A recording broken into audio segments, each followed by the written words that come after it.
afternoon, good morning, good evening, wherever you are watching us from. You are welcome to another episode of HR Digest, where we discuss HR and people issues. And I want to remind you that HR Digest is brought to us by Sedat Consults.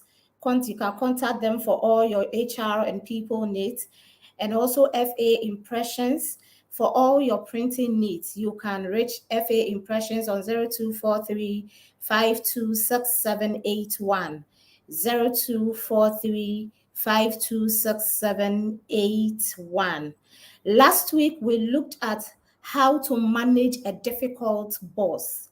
And today we have another interesting topic. It's one of the areas in HR that I personally have interest in more in it. And anytime I hear the topic, I get so interested because I want to know what is new, what is going on, what is happening. And today I am blessed and honored to host one of the gurus in this field.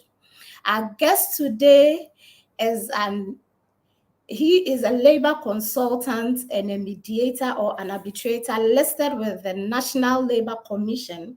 He is a trained non-executive director, a member of the Chartered Institute of Human Resource Management. In fact, he's my boss, my senior. He has over 20 years of experience. He's been in the HR field for so many years. He's worked in so many industries, and he is currently the managing director of one of the biggest construction companies in Ghana. Ladies and gentlemen, viewers, I am glad to introduce to you our guest for today. I don't know whether I should say senior. I want to give him all the accolades because he's my boss. And I'm happy to say that he's taught me before, not for a long time, but a very short time. And it made a lot of difference in my life. So I know that today we are going to learn a lot. He's going to give us a lot of practical steps in this field we are going to look at. Our guest taking us through our subject today. Today we are looking at collective bargaining and employee relations. Collective bargaining and employees relations. And our guest is Mr. Senor Ejabeni. Senor, good afternoon. You are welcome to say that HR Digest. In fact, we are happy to have you here. Good afternoon, patients. You did exactly what you said you would not do. You talked so much during the introduction, but that's okay. We'll take it like that. Forgive me, senior.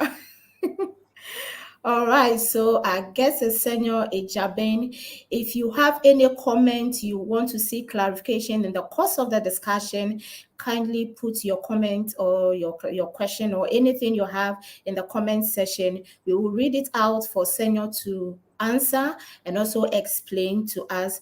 We want to acknowledge you. So when you come online, please leave your name in the comment section. We would acknowledge you. Zachary, we want to say you're welcome. Pearl, we see you. Thank you for joining us. And if today is your first time of watching HR Digest, we want to say thank you for tuning in. Thank you for watching us. You will never regret joining us. And for those who keep watching us over and over every week, we want to say thank you.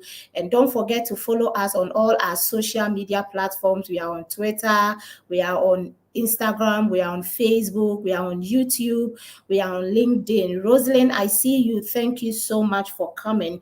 I know our guest today is prepared and has a lot to share with us, and so I wouldn't want to bore you with so much talking. We want to go straight into the discussion, and I promise you, you will never regret. You will learn a lot, and you will enjoy this session. Once again, Senor, you are welcome. Thank you. All right, so we want to go straight into the discussion, and in setting the tone, we want you to explain to us or give us the understanding between collective bargaining and employee relations.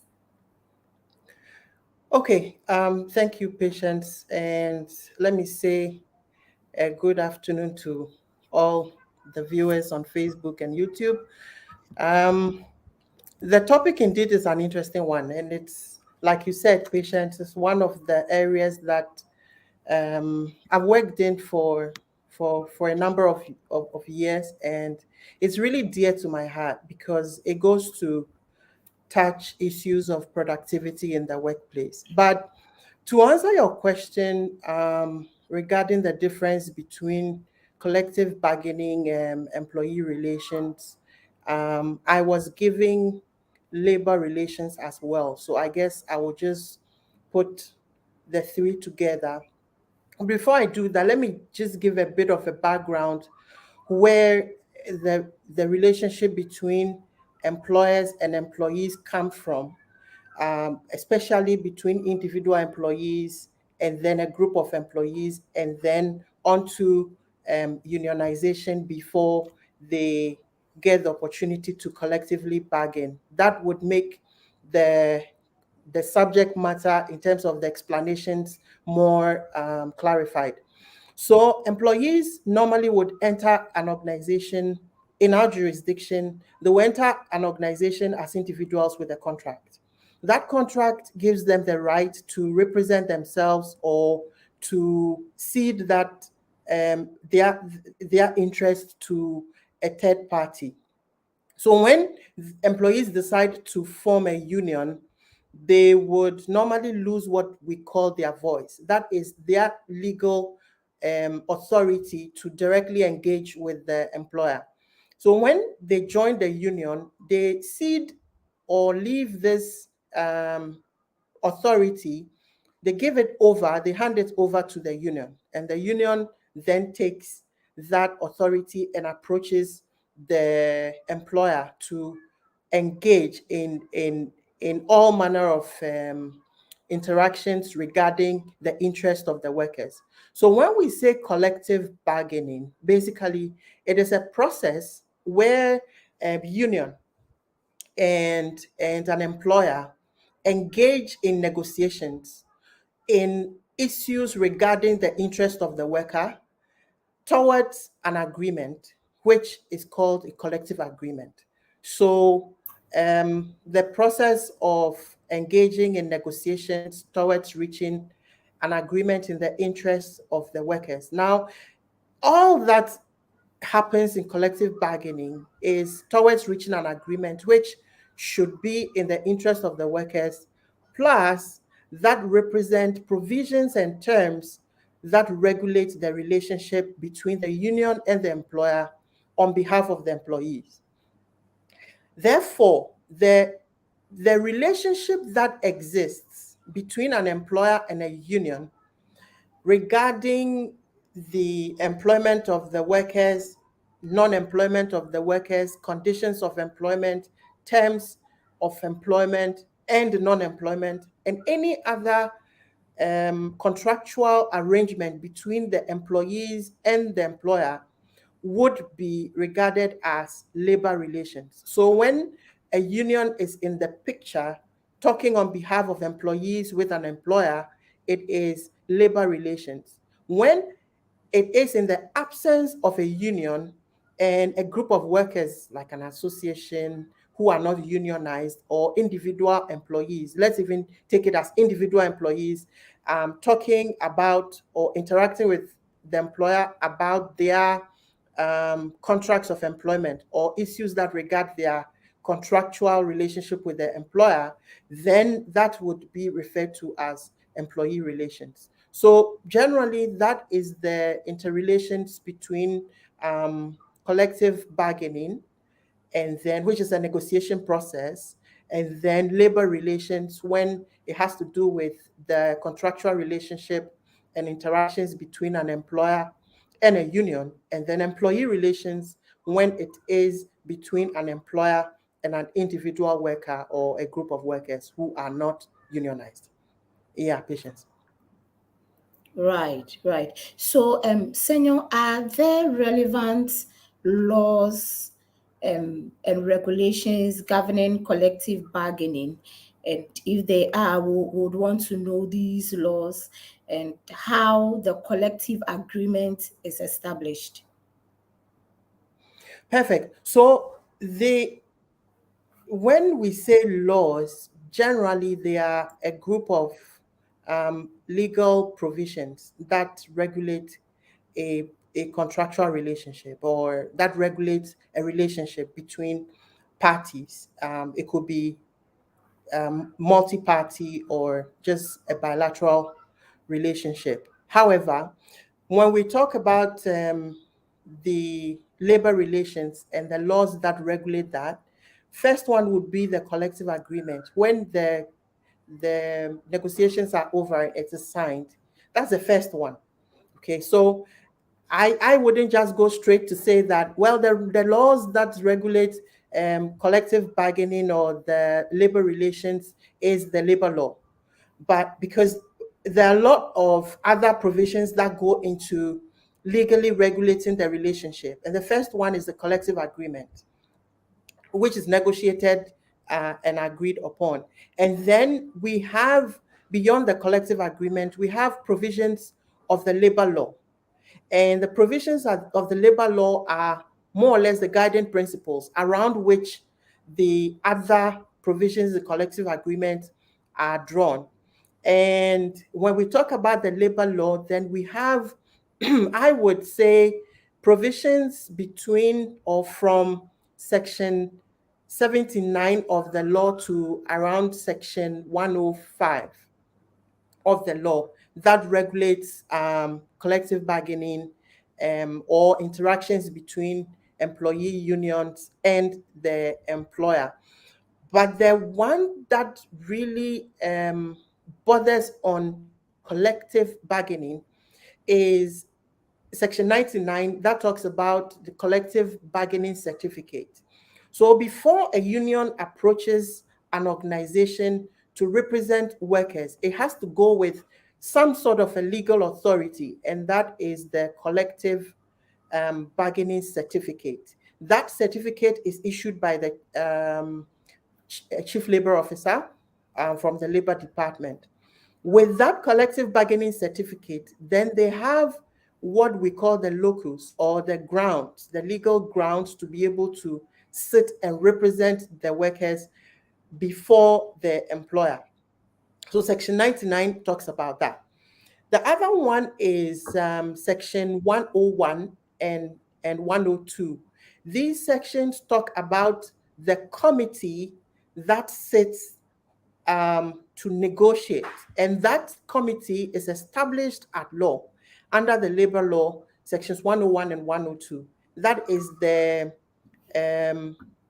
standing negotiation committee or joint standing negotiation committee.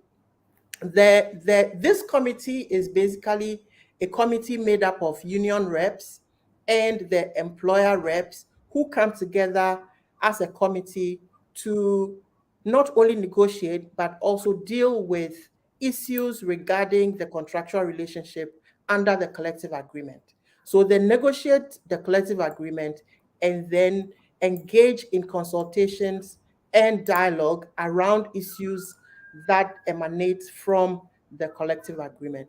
So these are the general rules or the general laws that regulate the relationship between employers and unions. And the law in full is the Labor Act 2003, Act 651. And it between the provisions I've talked about, it will give you a wide array of various directions and provisions that would help to understand a particular collective bargaining relationship as well as labor relations. Yeah. But let me just say that the employee relations normally would be regulated by conditions of service or the contract, individual contract between the employer and employee, the conditions of service of the organization, and also the labor law. And so these are the various legal instruments that regulate the relationship. But finally, let me just add also that the labor law has LIs, legislative instruments. They are the administrative regulations that support aspects of the labor law, and all of these constitute laws and regulations that apply to bargaining relationships as well as labor relations in the workplace. Yeah. Right. Thank you so much, Senor. So this clearly means that when you are handling labor relations or handling anything regarding collective bargaining, you should not do away with the LIs and the Labor Act and all the other laws that regulates or helps to regulate these activities. You don't want Senor to be waiting for you at the Labor Commission. If you just join us, this is HR Digest, and our guest today is Senor Ejabin. He is an HR labor consult, and he is part of the listed mediators or arbitrators at the National Labor Commission.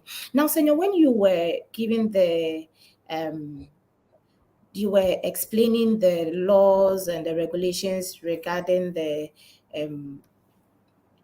rules that governs the collective bargaining process and the laws that regulates it. You did mention about the joint negotiation committee.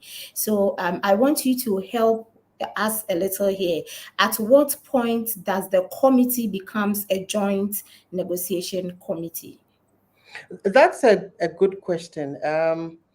So the labor law allows that there can be one or more unions in one organization. So we call it the pluralization of industrial relations in the country. So in Section 79, the law says that any two or more workers can form or join a union. So in the workplace, it means that more than one union can exist. Where more than one union exists, only one can hold the collective bargaining certificate.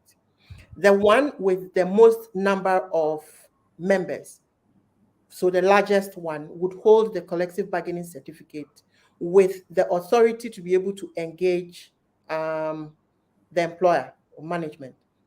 However, so if it is only one union in the workplace, then it will be a standing negotiation committee. But when it is more than one union, one holds the certificate with authority, but the rest of the unions or the other unions are not left behind. They are supposed to come together as one unit with representatives to engage the employer, with the one with the certificate leading. So when it is more than one union, then it is that committee will be referred to as the Joint Standing Negotiation Committee. Yeah. But that is the difference between the negotiation committee and the standing negotiation committee and the joint standing negotiation committee, because the joint then is made up of more than one union in the workplace. So an example would be the education sector, where you have multiple unions working under GES, that is the employer. So you have TEWU, you have no, TEWU is not under GES. You have NAGRAT, and then you have another union with NAGRAT. Yes. So you have NAT, then you have NAGRAT. So they are the two bigger unions that work at GES. Then you have another one that sprung up some time ago from the Ashanti region side. They call them teachers, concerned teachers, something. They also form a union. So you can have multiple unions under one employer in one environment. And when that happens, then it's a joint standing negotiation committee that is set up to negotiate and deal with issues related to the collective agreement. Yes.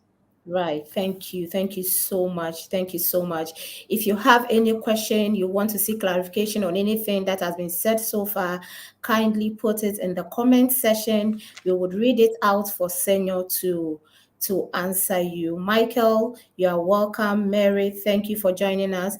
Joseph, we see you. All our YouTube viewers, thank you for joining us.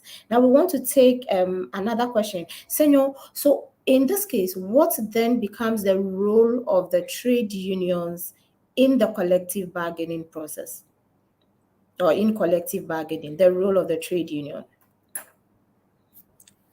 Yeah, their role is very diverse because anything that regards the rights of the worker in the workplace is taken on and advocated by the union. So the role of the union, basically, the primary role would be to represent the interest of the worker before the employer. And that is a primary role. Beyond that, the union also becomes an advocate, tries to push the agenda and the interest of the employee regarding their economic and social interests. So the way they do their work, what they are paid, their safety while they work, their rest issues regarding how they are supposed to rest, what is supposed to be paid to them for working overtime, and all other what the provisions for sickness is and how employees are taken care of when they are sick.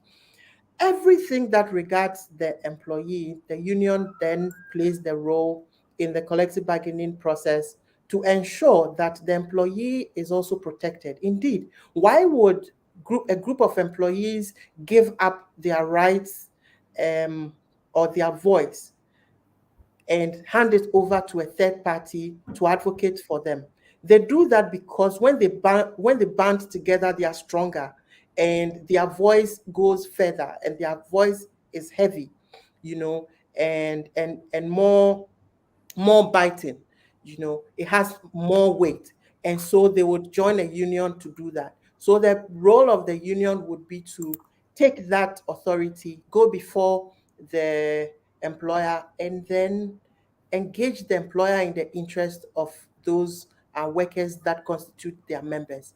So generally, these would be some of the basic roles that the union plays. The union also would negotiate terms and conditions on behalf of the employer, of the employee, or of the employee members. So they would put together proposals, discuss it, and negotiate it, and come to an agreement.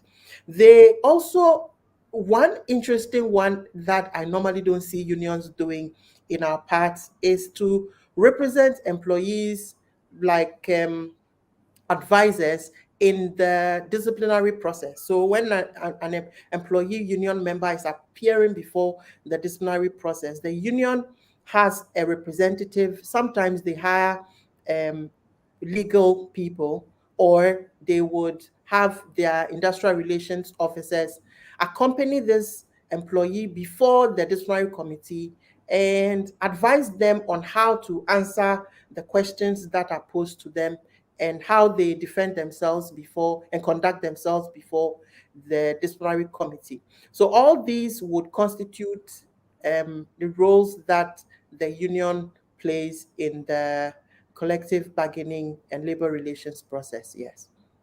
Right. So the union represents the interests of the employees. Right, right, right. I'm enjoying and I'm seeing some comments in here. Wilfred said, great conversation. Elizabeth said, I'm enjoying the conversation. Kudos to Senior. Thank you, Elizabeth. I'm enjoying it myself over here.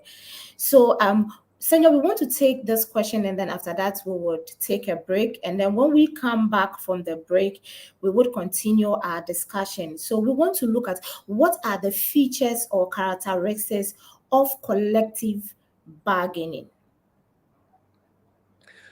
So Well, maybe you this would want question, to look at the bargaining process, And that we want, so the CA and then the collective bargaining. Yes, because I was going to say that the question is very academic. What are the features and whatever of the collective bargaining?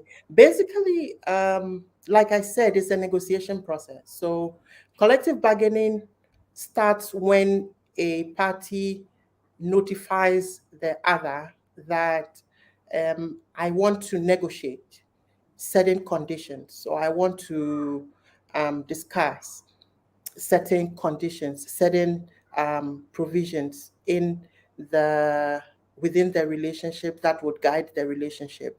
So normally that first move is made by the union, who put together a set of proposals, and they forward those proposals to a management of the employer or representatives of the employer.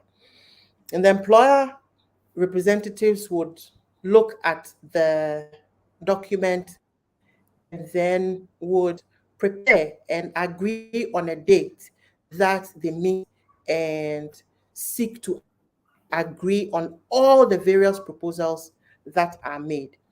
Before then, though, they would respond to the proposals with their counter proposals.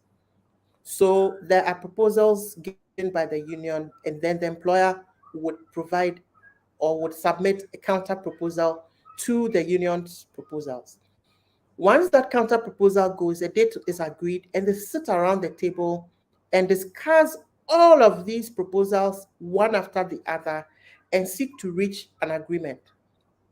When they reach an agreement, then the proposals are what we call collective bargaining agreement.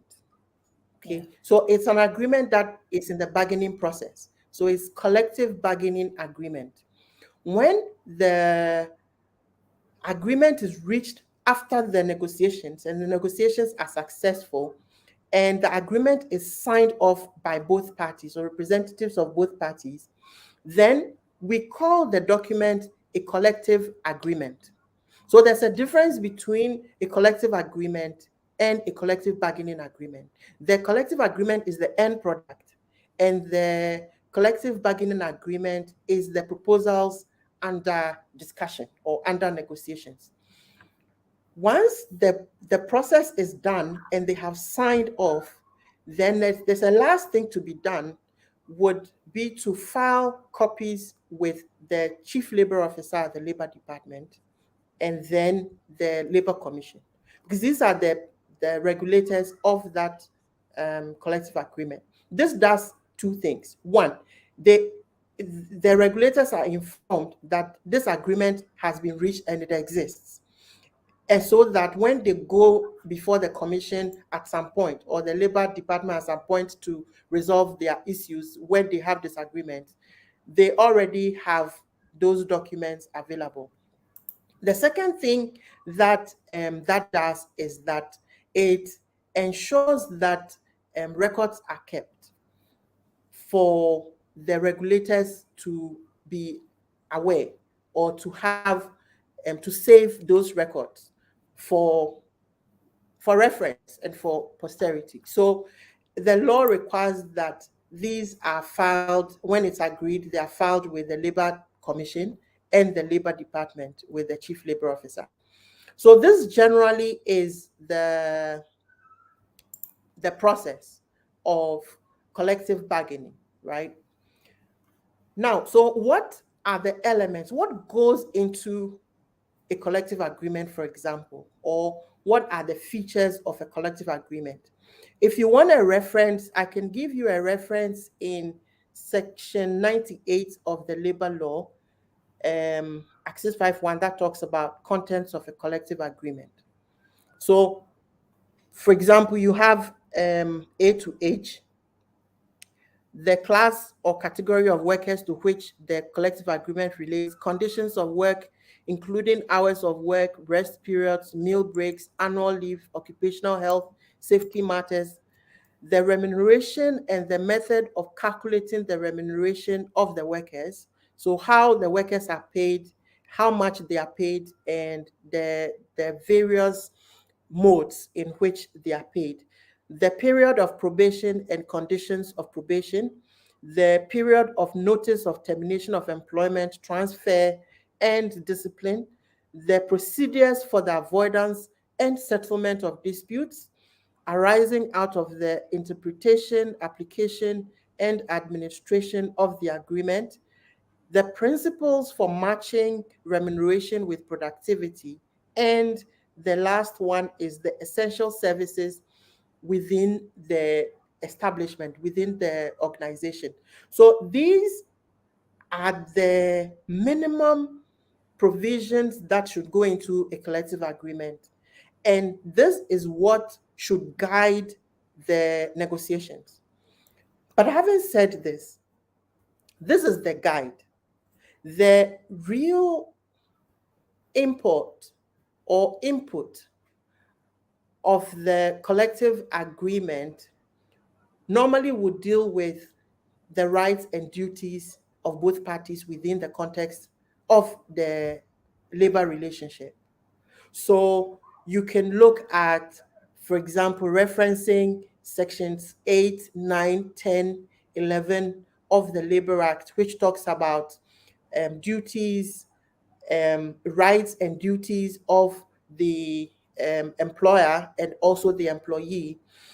And it is this wide range of subject matter that gives the specific mandate within which the parties can negotiate. Now, you find that sometimes the unions may bring up certain issues that are not really, they don't have the mandate to negotiate. For example, things that regard the rights of an employer are non-negotiable. So the issues or the rights stated there cannot be negotiated. So let me just say that then these provisions will give the boundaries within which the negotiations can take place. Call it the playing field. So I'll give you an example. How can a union propose how employees are recruited and what types of contracts of employment are given to the employees? The right to employ is the right of an employer. It's not negotiable. At best, I was going to ask a follow-up question on that. I have seen some collective agreement documents and unions are requesting that when you give the offer letter, give them a copy of the offer letter. So I'm happy you mentioned it.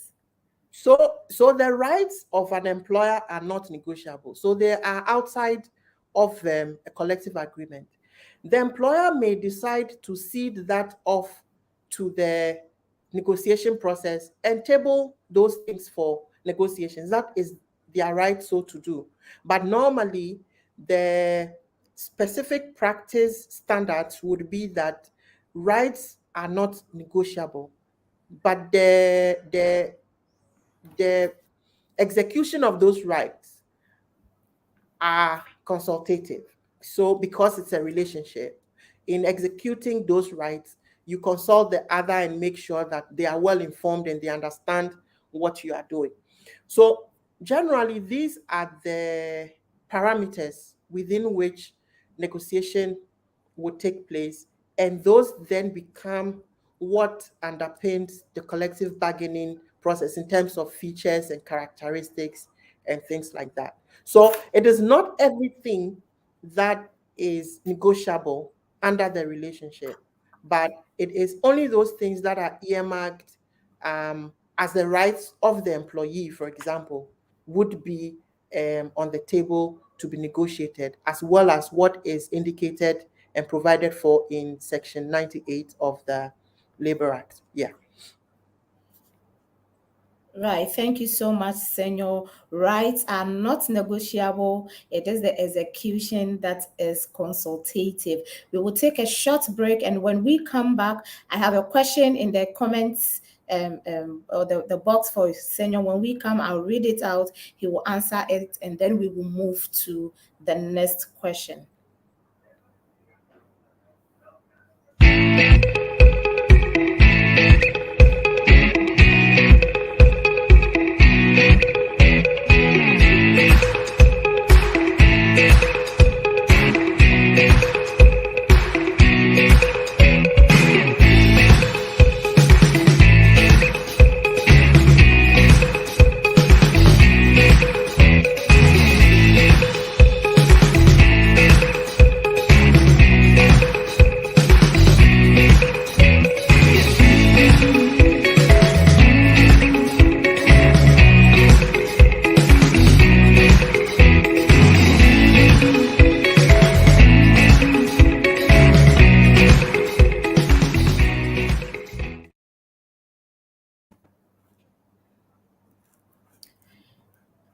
Hello, welcome back from the break. This is Sedat HR Digest brought to you by Sedat Consult and FA Impressions. You can contact Sedat HR Consult for all your HR and people needs, and also FA Impressions for all your printing needs. You can reach FA Impressions on 0243526781, 0243526781. Before we go to the question in the chat box, I want to remind you that we have an upcoming training on performance management from 23rd of February 2023 to 24th of February at Crystal Palm Hotel with one of the seasoned performance management trainers. You don't want to miss this. Please go. We've put the details in the comment section. Go there, read about it, register. You will never regret it. I have been at that training, and trust me, I really learned a lot. There's so much to learn. In fact, you can't stop learning. We keep learning every day. So sign up, register, join us for this training and enhance your performance management system in your organization. Senor, there's a question here. I want us to look at it and then we can continue the conversation. So this is coming from Steven. Stephen is saying that in an organization where there's no union, what will be some of the things needed in forming a union? That's a good question. So what are the things needed in forming a union? You need two or more people, according to Section 79 of the Labor Act. Two or more persons can come together to form or join a union. That also means that you do not need necessarily to join an existing union, like under the Trade Union Congress, for example, even though it's very important to affiliate after you have registered as a union. But that's another discussion for another time. What is needed is for the employees who want to form a union to, first of all, approach the labor department in the chief labor officer's office and pick up unionization forms. But one of the things they would need under Section 82 of the law of the Labor Act would be that they have to have been registered as a body corporate. Body corporate means they have to be registered as a company, not necessarily a limited liability company, but often they register as companies under guarantee. Okay, so like the NGOs would be. So they register as a body corporate, and then they now go to the chief labor officer and register as a union. After registering as a union, then they must have executives, of course. So when these things are going on, they need at least interim figureheads. You need the chairperson, you need the vice, you need the general secretary, you need a treasurer, and then you need a treasurer. Yeah, these would be fine. So at least five people, to be represented by as the interim heads. And so I'm just trying to say that you need interim heads for you to be able to go through these processes. After the process is over, you would be able to undertake a substantive annual general meeting or a general meeting, and then elect properly substantive leaders. So once you have the union certification, you pay the necessary fees and register as a union, you would have a certificate.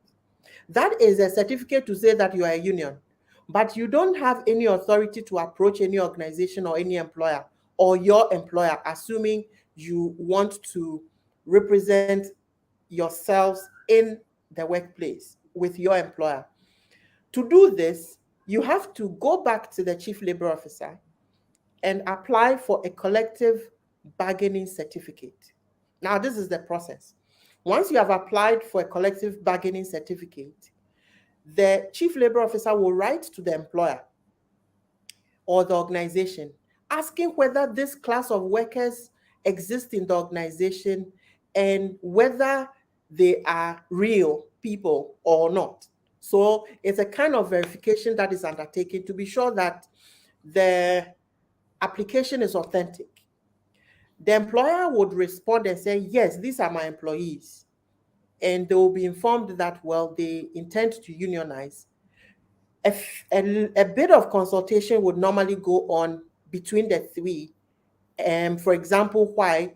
Because the people, the individuals to be unionized, or let me put it this way, not every employee is allowed to join the union, or not every employee may qualify to join the union. And there are these classes of people or category of workers that normally will be negotiated into or outside of the union when the union is being formed. So these consultations where chief labor officer will settle all of these issues. The class of workers to be covered by the certificate is agreed, and then the chief labor officer will issue the the the certificate, collective bargaining certificate, CBC.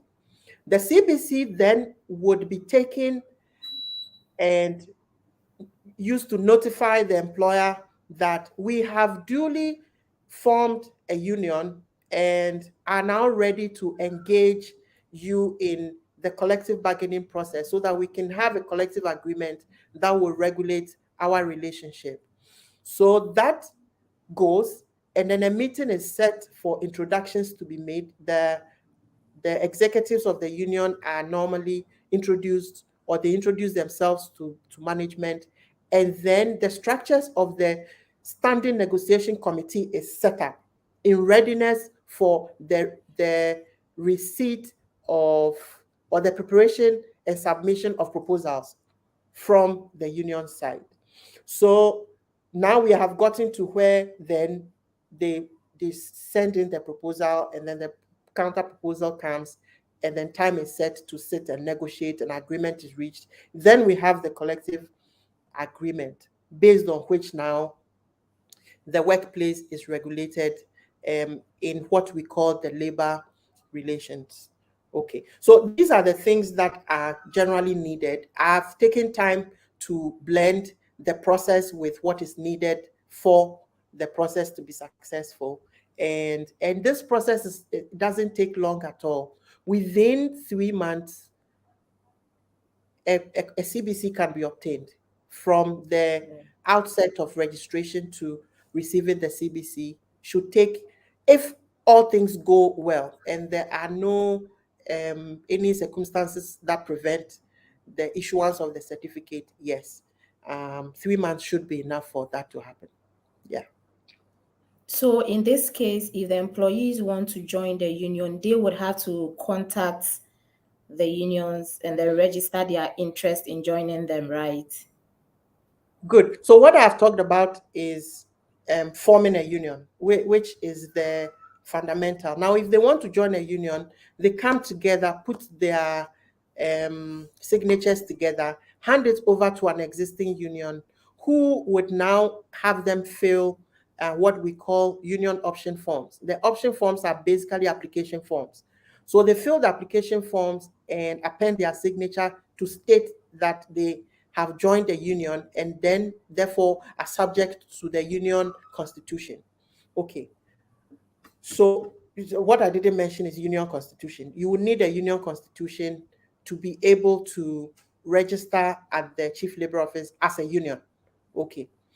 Great. In fact, you even need a union constitution before you can register as a body corporate. So the union constitution is also needed. But these are administrative processes.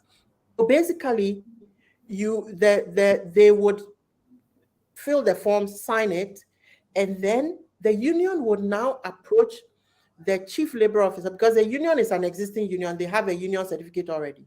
So they'll approach the chief labor officer and say, this number of workers within this class of this organization have filled forms to join us. That process is called the process of organizing. So we have organized these workers who have opted to join us now. What we need is a collective bargaining certificate to represent their interests before the employer. So then the union, existing union, will now go to the chief labor officer, obtain the CBC on behalf of this class of workers, and then take that CBC now to the employer to say, we can negotiate now. We are representing the interest of these workers now. And then it ends up in a collective agreement. And then the rest is history. So that's what happens. So if you're joining a union, it's a bit more straightforward than if you're forming a new one. Yeah. Wow. Wow. It's getting interesting and our time is also running. Right. We want to, before we sign off, we want to look at some few, I think one or two questions, and then we can bring the discussion to a close. I wish we have more time because there are more things that I can see that our guests wants to offload to us. Maybe we would have a part two of this discussion. So, Senor, how does this benefit both the employer and the employees, or both the worker and management? How does this whole process and collective agreement and the process of the labor relations, and how does it benefit us? Well, for me, the first thing is that it brings weight to an employee's voice. So the employment relationship is a very difficult one. And it's a contractual relationship. It's a legal relationship.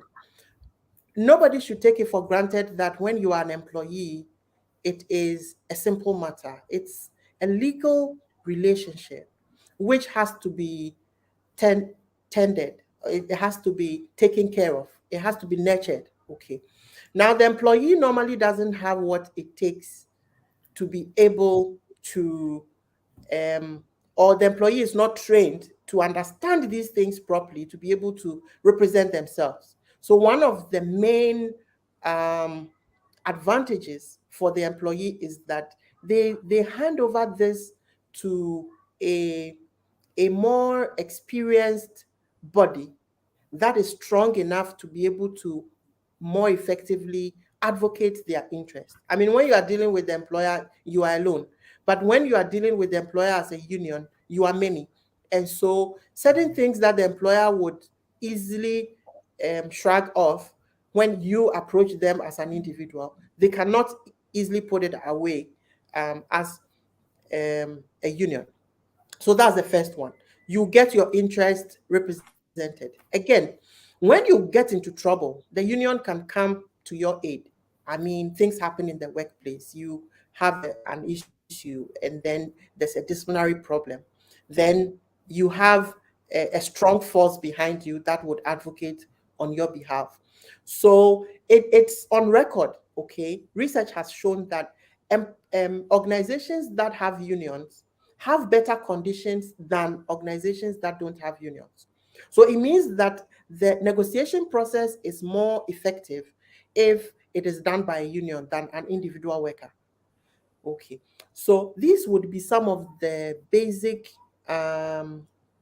advantages of being in a union. As for the disadvantages, we would leave it for another time. But it is a good thing to be part of a union because you get more from your employer than when you approach the employer alone. You are stronger as a union before your employer than when you are an individual. So those would be the basic, advantages of joining a union. And you learn more also about your rights as an employee when you are part of a union than when you are not. So these are some of the advantages. Yes. Thank you, Senor. Thank you, Senor. So for the employee or the worker, it adds weight to your voice. And in a situation where you need any help, I mean, you have people who can represent you and negotiate on your behalf very well. And I mean, it's so true. I wanted us to look at strikes, but for the time, I'm sure we need a part two of this whole discussion, because there are lots of strikes going on, and at some point you are not able to differentiate which one is legal, which one is not legal, unless you are in the practice and you've armed yourself very well as a practitioner. So because there are instances where in the process of negotiation, employee says or worker says we are on strike. Yeah. And so I would have loved us to look at strikes and other interesting topics when it comes to labor relations, but for our time. And I see Vera here. Vera, thank you for joining. I see Dr. Basse. Doc, you are welcome. You're welcome. Thank you for joining. Doc says that great presentation indeed. Senior is always on top of his game. Congratulations to Sedat Consult for the initiative. Thank you so much, Dr. Basse. Doc is my lecturer. I'm sure he's waiting for me to come and write my SPHRI. Doc, please, I'll be coming very soon. All right. Stephen says, well explained, sir. Thank you. Thank you, Stephen. Prosper, thank you for joining. It's been an insightful discussion with our guests. I nearly said Dr. Senor. After mentioning, I nearly said Dr. Senor. So it's been an interesting and insightful discussion with Senor Ejabin, one of the HR labor consultants. He is a mediator and an arbitrator with the National Labor Commission. Please, if you have an issue or your employer is disturbing you, you can get in touch with Senor. And if you have a good case, he will help you out. I know Senor, he won't come for a case that is not good. I know him.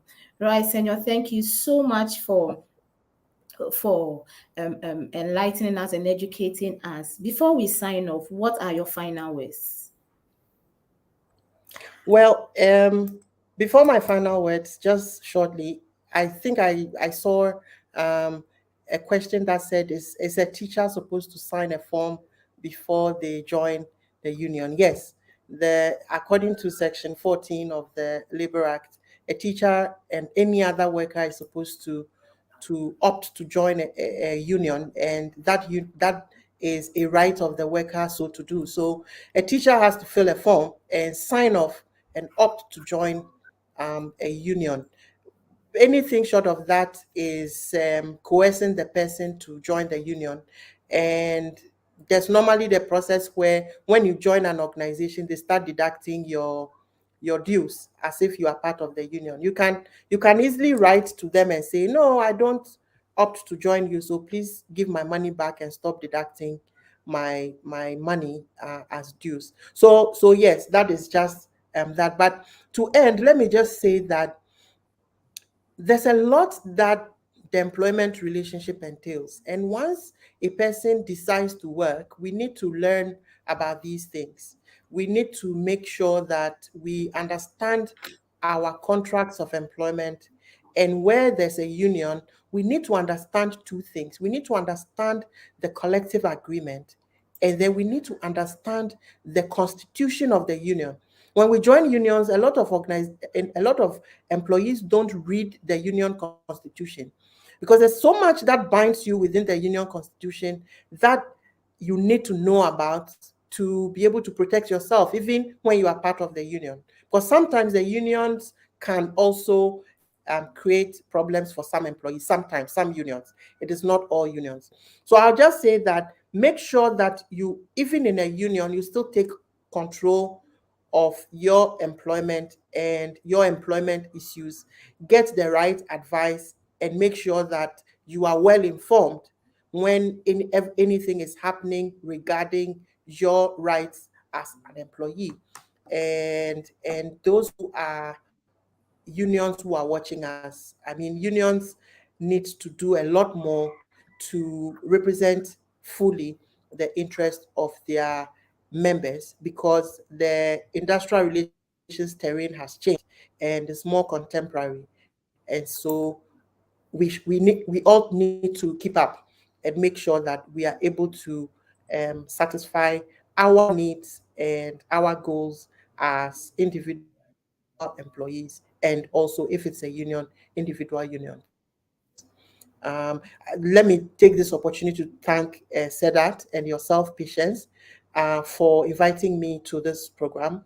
I thank all the persons who took time off and joined us. Um, Dr. Basi, a very good friend. We go way back, maybe more than a decade ago. And for him to take off his busy schedule to join and come support us here, I'm really grateful, Doc. So thank you so much for everybody, and thank you, Patience. This will be my final words. Thank you very much, Senor. Thank you so much. We are really, really, really, really, really, really happy to have you come explain labor relations and collective bargaining with us. I know there are so many questions that people have in their minds to ask. I have questions coming on my phone and in the comment section and all that. We would be answering your questions even after we signed off. So if you have any question, please feel free and then put it in the chat box. We would send it to forward all of them to Senor. He would respond to them, and then we would give you the feedback. So But that is not the Patience, end of. Yes, Senor. before we go, let me just leave my number. Okay. Questions can be thrown into my inbox, Sure. WhatsApp inbox, and I can always answer them. I don't think I have Okay. a problem with that. The number is 0244 792728. 0244 792728. And also to thank my wife Harriet. If I don't mention him, I'm in trouble. So to thank her for joining, and also from far away Kenya. She's not here right now, but she joined to support me. I'm grateful. Thank you. Thank you, Senor. Thank you very much all for joining us. We are very happy to have you join us today, and we want to encourage you to keep watching Sedat HR Digest, a platform where we discuss HR and people issues. We bring seasoned HR and industry experts to come and explain to us HR people issues, the organizational issues and all that, so we can be able to manage the workplace and manage the people that we work with. I want to remind you that from 23rd to 24th of February 2023 at the Crystal Palm Hotel, we would be having a performance management system training.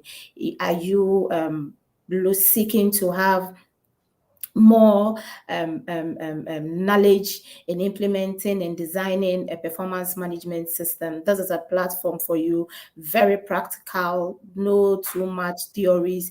Come and let's learn together. Come and let's I brainstorm. It's a place that when you go, you are not only taught, but you also come out and share what you also know with us. It's going to be very interesting. It's going to be very exciting. It's going to be very insightful. So please join us from the 23rd of February to 24th of February at the Crystal Palm Hotel for our performance management system training with Kojo. You won't regret this training. A very big thank you to all our viewers on Facebook, YouTube, and LinkedIn. We are very grateful to all of you. Keep watching Sedat HR Consult and keep transforming your organization. My name is Patience, and I was your host for today. Thank you.